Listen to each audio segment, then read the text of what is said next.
الزاني لا ينكح إلا زانية أو مشركة والزانية لا ينكحها إلا زان أو مشرك وحرم ذلك على المؤمنين والذين يرمون المحصنات ثم لم يأتوا بأربعة شهداء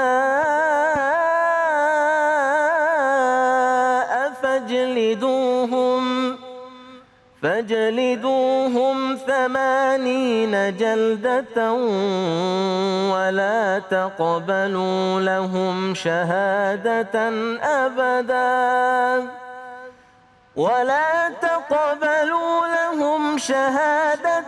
أبدا وأولئك هم الفاسقون إلا الذين تابوا من بعد ذلك وأصلحوا فإن الله غفور رحيم.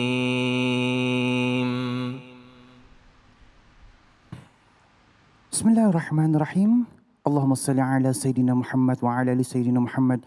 Assalamualaikum warahmatullahi wabarakatuh.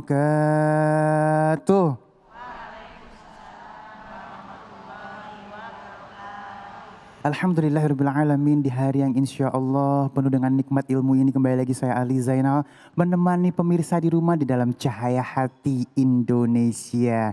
Baik, ada 3 tema yang akan kita angkat pada kesempatan kali ini. Pasangan yang tidak pantas dinikahi.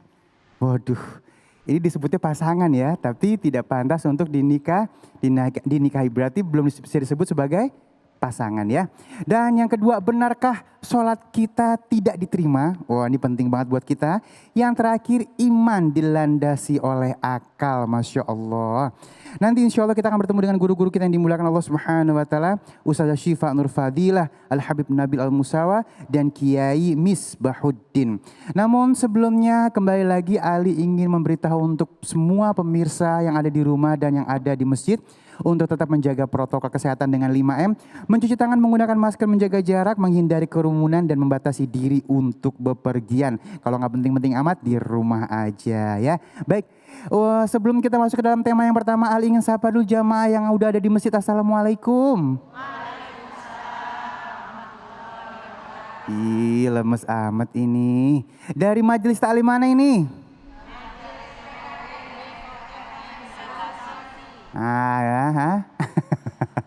Dari Bekasi mana?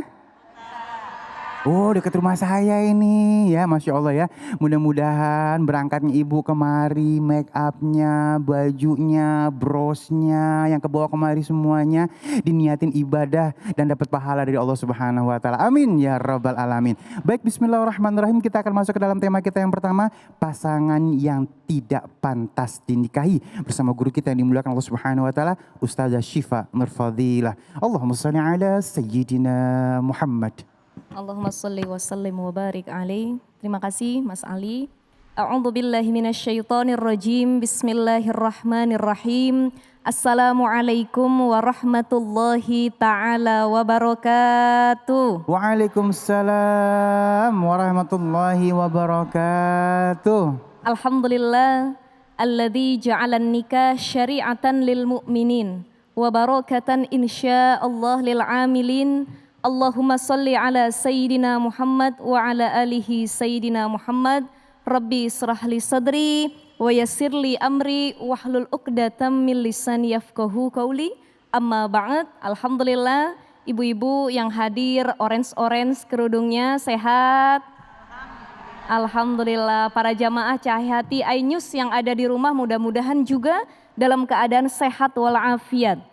Alhamdulillah, Allah kasih nikmat kita pada siang hari ini Bu, ya bisa kumpul di Cahaya Hati iNews yang sangat Allah muliakan ini.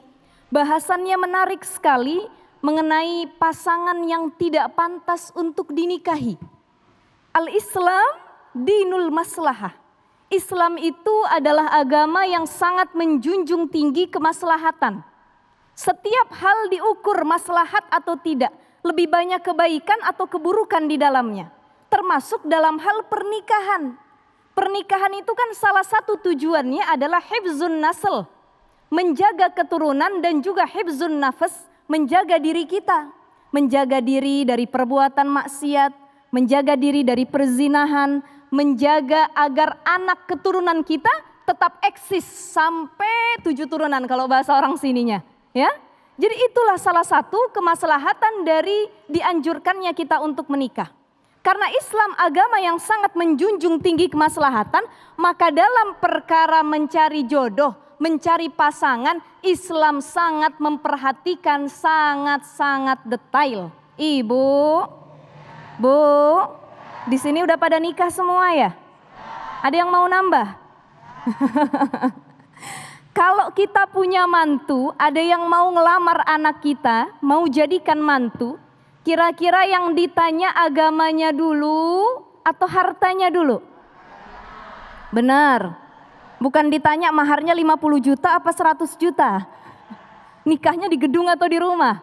Kebanyakan orang zaman sekarang yang ditanya materi dulu. Pas dibawa yang dilihat gantengnya dulu. Laki lu ganteng tuh katanya, boleh dah jadi mantu gak malu-maluin dibawa kondangan katanya ya. Akan tetapi ternyata yang harus diperhatikan adalah lidiniha agamanya. Tadi sudah dibacakan oleh Syekh kita, Masya Allah suaranya luar biasa sekali. Dalam surah An-Nur ayat 3. Bismillahirrahmanirrahim. Wazani la yankihu illa zaniyatan aw musyrikah. Laki-laki yang pezina, suka berzina itu tidak akan menikah kecuali dia akan menikah dengan perempuan yang suka berzina juga. Wazaniyatu la yankihuha illa zanin aw musyrik. Dan laki-laki perempuan yang suka berzina tidak akan menikah sama ya kepada orang laki-laki yang sering berzina ataupun perempuan musyrik. Jadi ini ayat sebenarnya pelajaran buat kita. Dalam ayat lain dikatakan at-thayyibatu lit-thayyibina wat-thayyibuna lit-thayyibat. Laki-laki yang baik buat perempuan yang baik, perempuan yang baik juga buat laki-laki yang baik. Artinya jodoh itu gambaran diri. Ibu kalau di rumah kesel mulu sama laki, sifatnya gak bisa dibilangin, kita lihat dulu, ngaca dulu. Mungkin kitanya juga begitu, betul gak? Punya laki gak romantis, kayaknya kitanya juga gak romantis. Punya laki tukang ngomel, istrinya lebih bawel. Jadi jodoh itu adalah gambaran diri sendiri. Makanya buat yang lagi nonton teman-teman semua, Islam itu banyak sekali memberikan tips-tips agar mendapat jodoh yang baik. Jadi analoginya gini, orang nyari jodoh itu dianalogikan sebagaimana orang yang lagi mancing ikan. Bu, Ibu, orang nyari jodoh sebagaimana orang lagi mancing ikan. Kalau dia pengen dapat ikan salmon, ikan tuna, ya mancingnya kudu di laut, jangan di sungai. Kalau dia mancing di sungai sampai kiamat pun gak bakal dapat salmon sama tuna. Betul? Nah kalau dia pengen dapat mujair, emas, ya dia mancingnya di sungai. Gak bakal dia dapat di laut. Artinya apa? Jodoh itu sesuai dengan keadaan kita dan lingkungan kita mencari. Kalau kita pengen dapat yang solih, kalau kita pengen dapat yang baik, kalau kita pengen dapat yang taat sama Allah, carinya di tempat-tempat yang di dalamnya banyak orang solih. Ini pengen dapat pasangan soleh. Saya mah kalau dapat jodoh pengennya yang soleh, rajin sholat. Tapi dianya nggak pernah sholat. Betul. Ada lagi saya pengen dapat jodoh yang suaranya bagus kayak Syekh Hafiz Quran. Kalau mau tidur bu, di ngajiin mulu tiap malam. Enak dengernya. Tapi kitanya saja boro-boro menghafal Quran, tajwid dan tahsin Quran saja kita tidak perdalam sama sekali. Jadi jodoh sesuai di mana lingkungan kita berada. Kalau orang yang suka zina, mohon maaf sekali jamaah Cahaya Hati iNews yang dimuliakan Allah Subhanahu wa taala, banyak laki-laki pezina yang dapatnya perempuan pezina juga. Kenapa? Karena memang lingkungannya di situ. Ada orang yang suka mabok, dapatnya juga yang hobi mabok. Ada yang suka gosip, dapatnya juga yang suka gosip. Jadi jodoh itu sesuai keadaan diri kita, kebiasaan kita, dan lingkungan mana yang kita tempati. Kalau lingkungannya orang baik, orang solih, insya Allah jodohnya juga solih. Nah kembali kepada ayat An-Nur tadi, ayat yang ketiga surah An-Nur. Az-zani la yankihu illa zaniyatan aw musyrikah. Kalau begini kita jadinya putus asa bu. Kok ternyata orang baik cuman buat orang baik. Yang hafal Quran cuman buat yang hafal Quran juga. Betul. Yang soleh buat yang soleha. Ya saya masih dalam proses memperbaiki diri, gimana saya pengen dapat yang baik, apa enggak boleh? Nah ayat ini menjelaskan, tafsirannya adalah bahwa dilarang menikahi seorang pezina kalau dia belum bertaubat. Apa bu? Bertaubat. Jadi ayat ini menyuruh kita melarang menikahi pezina kalau dia belum bertaubat dan menyesali perbuatannya kepada Allah. Zinanya masih aktif, perbuatannya masih dilakukan. Otomatis memang laki-laki yang baik kalau dia ketemu perempuan yang suka berzina dia nggak mau, pengennya juga yang baik. Perempuan yang suka ngaji, suka sholat, kalau ketemu laki-laki yang suka zina dia juga nggak mau. Kenapa? Karena kebiasaannya tidak sesuai dengan kebiasaan dia. Makanya kalau ada orang berzina kemudian dia taubat, at-taibu lazanba ya, orang yang bertaubat itu tidak ada lagi dosanya.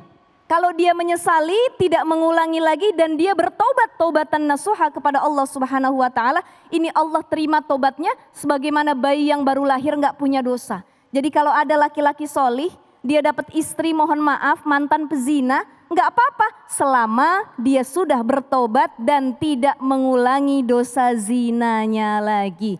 Jamaah Cahaya Hati Ainus yang dimuliakan oleh Allah Subhanahu wa taala, Islam ini sangat detail memberikan kriteria yang terbaik buat umatnya. Laki-laki bagaimana ketika mencari istri, li jamaliha, limaliha, linasabiha, walidiniha, fazfar bizatiddin, taribat siyadak. Jadi buat para laki-laki yang masih jomblo, yang lagi nyari jodoh, pengen dapat jodoh, lihat pesan agama ini, mari kita sama-sama tengok. Ada 4 kriteria, cantiknya, nasabnya, kemudian hartanya, tapi yang paling penting kata Rasulullah dalam hadisnya, lidiniha, karena agamanya. Kalau perempuan sudah beragama, maka disuruh apapun sama suaminya, kalau itu kebaikan dia nurut. Kata lakinya, Neng uang belanja 10 juta aja seharian Neng ya. Nurut atau enggak bu? Nurut benar itu. Jadi berapapun yang dikasih sama suaminya dia bersyukur. Bagaimana kekurangan suaminya dia bersabar. Jadi menikah itu bukan mencari yang sempurna. Ya, karena setiap orang punya kelebihan dan kekurangan. Ketika kita mendapat kekurangan pada pasangan kita, lantas kekurangannya bukan jadi bahan ejekan. Tapi bagaimana kekurangan yang ada pada pasangan kita menjadi sesuatu yang bisa kita lengkapi dan kita perbaiki insya Allah. Jadi agama adalah faktor yang paling penting. Kebanyakan orang gak jadi menikah itu masalahnya di mahar. Dan yang paling bawel terkait mahar adalah orang tua. Betul bu? Bu, yang bawel siapa? Yang mau nikah? Anaknya, yang ngejalanin anaknya kok orang tuanya yang ribet. Gara-gara mahar gak jadi anaknya menikah. Padahal yang datang ini solih. Makanya kalau ada yang ngelamar anak kita walaupun gak punya mobil, gak begitu ganteng tapi dia hafal Quran, agamanya bagus, dia takut sama perintah Allah dan larangan Allah, terima jadi mantu. Sekalipun ada yang datang ke rumah kita mobilnya bagus, gantengnya luar biasa, Mas Ali kalah. Ya, hartanya luar biasa, tapi kalau baca Quran saja dia tidak bisa, agama, pemahaman yang dasar saja dia tidak paham, jangan diterima jadi mantu. Karena menikah itu bukan hanya hidup bersama, tapi bagaimana juga bisa saling melengkapi. Orang yang nikah itu butuh ilmu sabar, ilmu syukur, ilmu saling memberi, saling merelakan. Jadi orang yang menikah itu harus saling. Makanya penting sekali ketika mau mencari jodoh, cari yang kira-kira cocok buat kita. Bukan hanya solih tapi sepemahaman, satu frekuensi. Saling menerima kekurangan, saling bersyukur, saling memahami, saling menghargai, take and give-nya berjalan. Banyak suami istri yang pisah gara-gara apa? Pengennya dikasih mulu tapi memberi tidak mau. Betul? Ibu pengennya disayang mulu sama suami.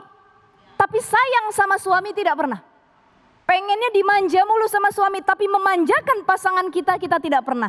Maka pernikahan itu harus saling, ya. Dalam kitab Al-Hikam dikatakan, man asyraqat bidayatuhu, asyraqat nihayatuhu. Siapa orang yang memulai sesuatu dengan jalan dan cara yang baik, maka akhirnya pun akan baik. Kalau pernikahan, kita cari pasangan yang baik, berproses mencari jodoh yang baik, memperbaiki diri kita untuk lebih baik, insya Allah pernikahannya Bu sampai kapanpun akan tetap baik dan Allah jaga kebaikan-kebaikan di dalamnya. Jadi buat kita semua laki-laki tadi jangan lupa 4 perkara, buat perempuan juga idza ja'akum man tardawna dinahu wa khuluquhu fazawwijuhu. Kalau datang laki-laki kepada kita yang bagus agamanya, bagus akhlaknya, fazawwijuhu, nikah, terima aja. Ya Bu ya. Jangan gara-gara yang lain kita terima. Jadi cukup itu saja kita terima agar apa? Keberkahan rumah tangga bisa kita dapatkan. Orang yang menikah itu ibarat sepatu Bu. Bu, orang yang nikah ibarat sepatu. Kalau sepatu itu jalannya kudu barengan. Gak boleh ada yang dulu-duluan. Warnanya gak boleh beda. Dan bentuknya tidak boleh berbeda. Itulah pernikahan suami istri ibarat sepatu yang berjalan saling beriringan dan tidak ada yang mendahulukan satu dengan yang lainnya. Insya Allah mudah-mudahan yang belum dapat jodoh yang terbaik menurut Allah. Amin ya rabbal alamin. Bener banget Ustazah. Kadang-kadang kita maunya disayangin tapi nggak pinter nyayangin. Iya, harus pengennya saling, diperhatiin kagak bisa merhatiin. Pengennya dimuliain tapi kagak pinter muliain. Ya Allah ya, ini harus introspeksi diri. Nah Ustazah, mungkin nggak sih kalau misalnya saya pengennya dapet ustadz misalnya. Ya kan ya, ada yang gitu kan ya. Biar saya dituntun, biar punya imam yang baik. Atau saya pengennya ustazah. Tapi dianya masih dalam terjerembab di tempat-tempat yang memang nggak baik gitu. Keinginan itu kira-kira bisa tercapai apakah dia harus mengejar sampai tingkatan itu dulu? Azamnya, niatnya itu boleh-boleh saja. Semua orang punya keinginan. Tapi kalau dia ingin mencapai keinginan dan cita-citanya itu dia harus berproses. Dia pengen dapat orang yang pinter agama, ustadz, ustazah, hafal Quran ya. Ya dia harus berproses juga menuju kepada hal tersebut. Minimal kalau dia suaminya ustadz ya dia ngaji, bisa baca Quran ya Bu ya. Betul nggak? Faham agama, nurut sama suami, bisa dibimbing dan lain sebagainya. Jadi prosesnya yang harus dikejar. Proses untuk lebih baik agar kita bisa mendapatkan jodoh yang terbaik itu. Amin ya rabbal alamin. Baik, kita selalu menginginkan mendapat pasangan hidup kita yang baik dan bisa menuntun kita ke surganya Allah Subhanahu wa taala. Amin ya rabbal alamin. Baik, jamaah yang dimuliakan Allah Subhanahu wa taala, sesaat lagi kita akan masuk ke dalam tema kita yang kedua. Benarkah sholat kita tidak diterima? Ya Allah. Serem ya ini ya. Kita akan dapat ilmunya dari guru kita yang dimuliakan Allah Subhanahu wa taala, Al Habib Nabil Al Musawa. Jangan kemana-mana, tetap bersama kami di Cahaya Hati Indonesia.